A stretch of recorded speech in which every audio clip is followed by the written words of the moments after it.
I have heard an expression, a single black bird can block the clear sky.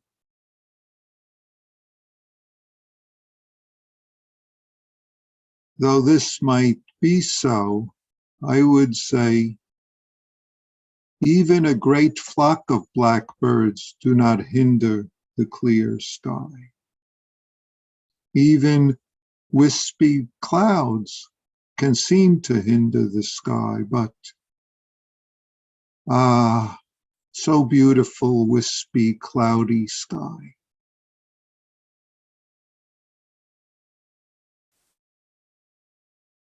Things don't go the way we want. Things not going the way we want. Circumstances not being what we want. These are all wonderful opportunities to see reactiveness, to see arising, entangling emotion thoughts of all sorts. Unfortunately, these often result in intolerances, if I use a generalized word, intolerance of this moment as is, fighting reality with all sorts of things, anger, sadness, thoughts, words, self-delusions, greeds, and sometimes even violence or other actions. Fighting this moment on the outside, so to speak, and fighting this moment on the inside. All sorts of dukkha. This is what the Buddha allows us to see, points out, encouraging us to look. Do I, you, we notice intolerance and hatred of others, intolerance and even hatred of how we seem or how we are right here, right now?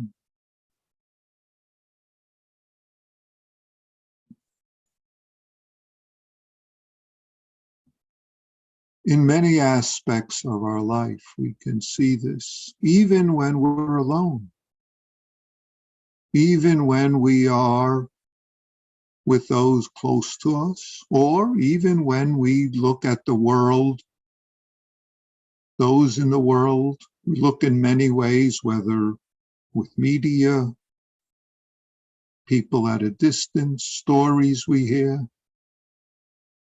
We can see this in social events, in political events, in political discourse.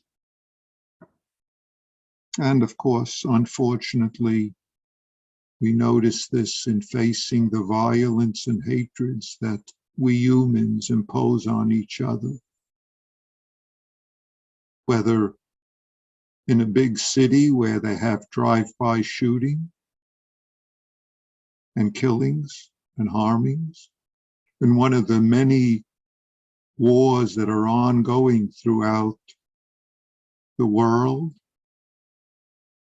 which we hear of at a distance, hopefully, and not when we're in the midst of it, or in some of what we call random terrorism against groups of people.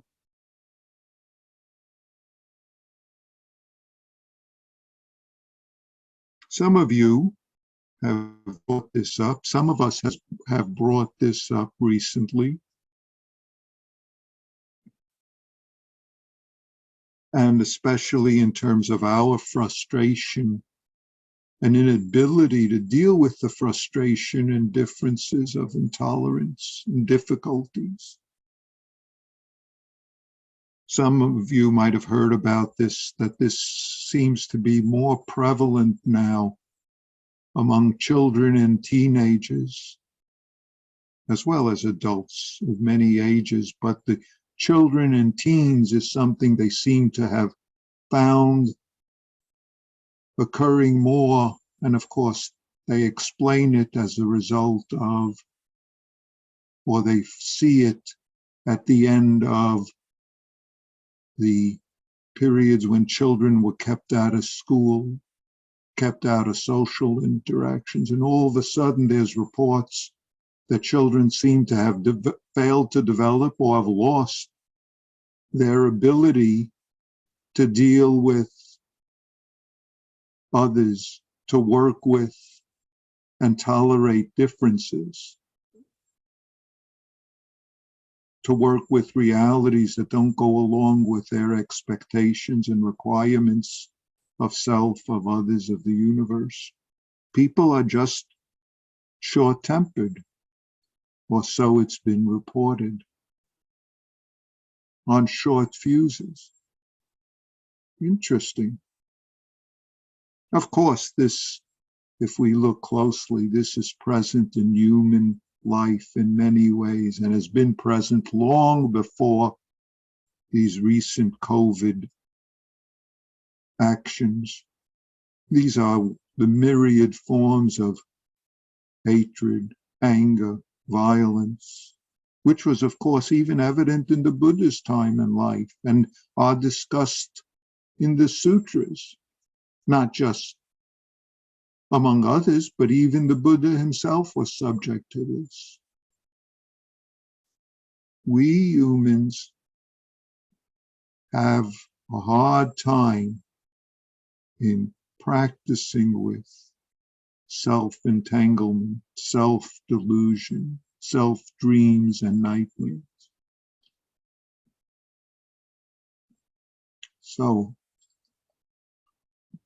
maybe I can bring up a case and we could look at aspects of this.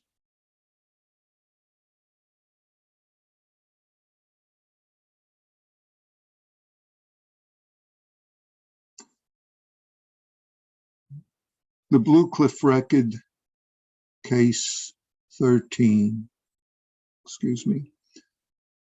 Pa Ling's snow in a silver bowl.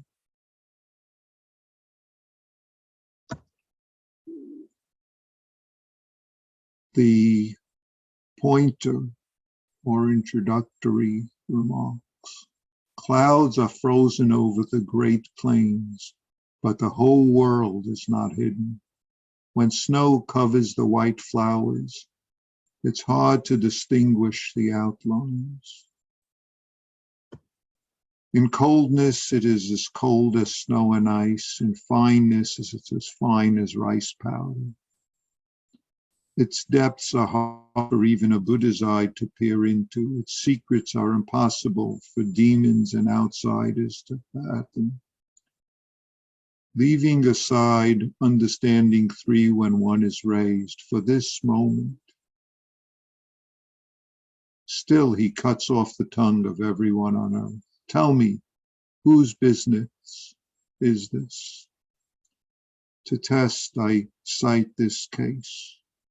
Attention. A monk asked Pa Ling, what is the school of Kanadeva? Pa Ling said, piling up snow in a silver bowl. Piling up snow in a silver bowl. The school of Kanadeva, Kanadeva is one of the ancestors in Buddha's, in our Buddha lineage. He's the successor of Nagarjuna, and he taught extensively about the interpenetration of form and emptiness. And there were various schools of his teaching in the Indian subcontinent, in China, in Japan. What is the school of Kanadeva? What's the teaching that brings together the whole of this way of practicing with what's difficult to be with, practicing with the reality of the differences of phenomena and of, if I explain it, of emptiness, of equality, of the sameness. How do you express it? So instead of giving a long,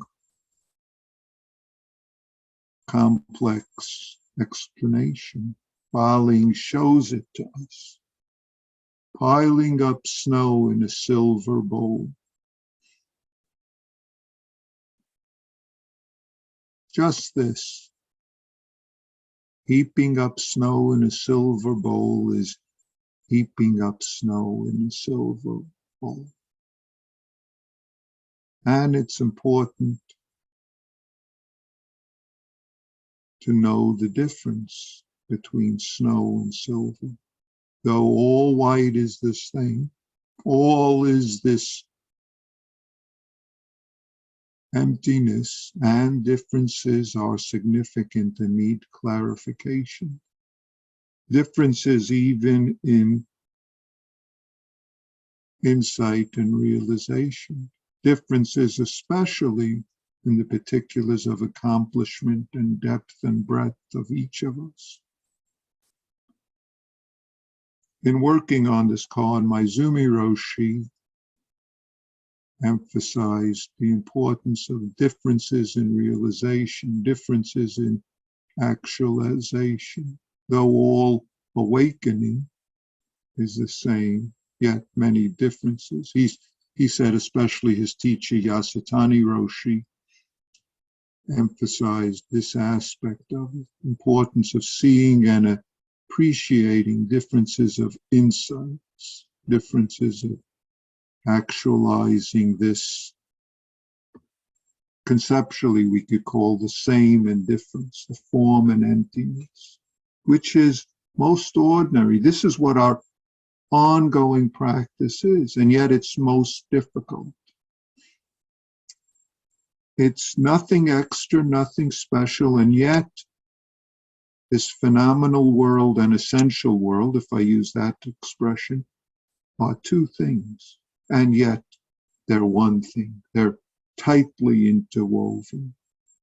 Sometimes we look at one side, sometimes we see another side. Heaping up snow in a silver bowl. That's exactly the distinguishing. Those are black crows there. Oh, I don't see the sky. It's just all these clouds. And yet, just heaping up snow in a silver bowl is heaping up snow in a silver bowl. This, I should say, this Ba Ling, or in Japanese is pronounced Hario.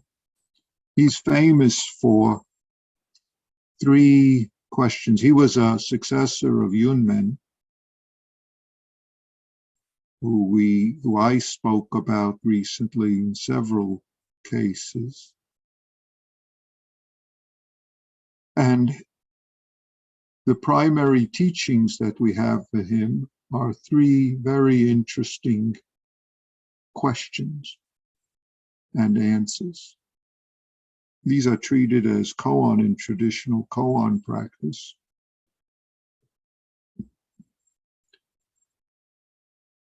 And I'll share them. First is, what is the path? Response, a clear-eyed person falls into a well. Second, what is the sword so sharp it cuts a hair blown against it? It's a sword, it's just held up and a hair is blown by the air against it and it's cut. What's that sword? Each branch of coral holds up the moon. And then the third one is this one. What is the school of Kanadeva? Piling up snow in a silver bowl. Piling up snow in a silver bowl. This is, in a way, nature of our life. And this is actually, by bringing this up, Baling's actually bringing up a quote from what's known as the Hokkyo Zanmai. Some of you might be familiar with this because various Zen centers use this text, Jeweled Mirror Samadhi. It's by Master Dongshan or Tozan, who's known as the founder of the Zhaotung school, which is the Soto school of Zen. And he lived about 100 to 200 years before Baling. And the way he uses that expression, heaping up snow upon a silver bowl, in a silver bowl, hiding an egret in the clear moonlight. Some of you might know egrets are completely white birds. I see them often here when I go to walking in the early morning. There's snowy egret that likes to stand in the ponds and fish.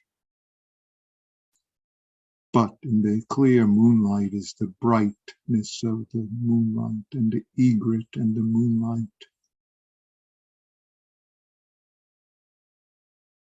Hiding an egret in the clear moon. Similar, but not identical. Blended, and yet each has their own respective position. That's what our life is. How do we live a life of the universe in which there's all sorts of circumstances which aren't the way we want? And yet, how do we embrace that and skillfully respond, or at least then notice where we are not skillfully responding, but creating harm and suffering for ourselves and others, whether with our intolerance, reactions, anger, greed. This is our practice. So always be this wonderful sky, including all the clouds and birds that seem to hinder it, but never hindered, no matter the circumstances. So I'll close with Joko's expression, thanks for everything. I have no complaints whatsoever.